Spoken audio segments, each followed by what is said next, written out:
Битолчанката Билјана Тодоровска имаше само 19 години кога и беше дијагностицирана мултипла склероза. 2 децении трае нејзината битка со ова заболување. Вели, потешки од физичките се менталните бариери, институционалните пречки и потешкотиите во здравствениот систем. Со добра волја и големо прилагодување може да се живее со олеснување на има терапии соодветни, а меѓутоа приморани сме сите да патуваме до Скопје и оттаму да ја подигаме терапијата.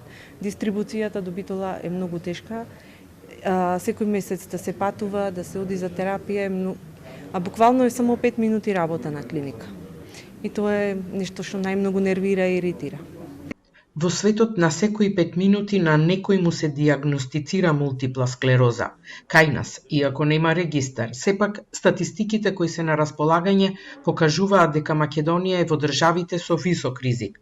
Вкупниот број на пациенти кои примаат терапија е над 1500, во Битола околу 120 лица, а нивниот број во последните 8 години е двојно поголем. Дека во 2016 година 348 пациенти биле поставени на терапија за мултипла склероза, додека новите податоци од април 2024 година говорат дека дури 656 пациенти добиваат адекватна терапија за мултипла склероза. Сдруженијето на лица со инвалидитет мобилност од Битола денеска организираше работилница мултипла склероза фикција или стварност за подигање на јавната свест и поттикнување на пациентите за рано дијагностицирање и прифаќање на болеста, која брзо прогресира доколку не се третира.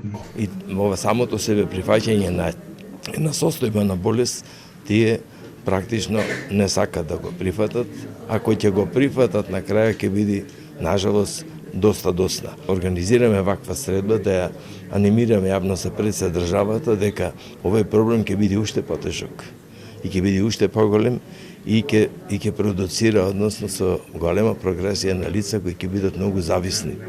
Покрај потребата од дисперзија на терапијата во внатрешноста на државата, пациентите се соочуваат и со други предизвици. Станува збор за болест со многу симптоми која бара мултидисциплинарен пристап, потоа пристап до иновативни лекови, невролошки тим кој ќе биде посветен само на пациентите со мултипла склероза, од која заболуваат претежно млади луѓе, двојно повеќе жени отколку мажи, но вистинскиот причинител е се уште непознат.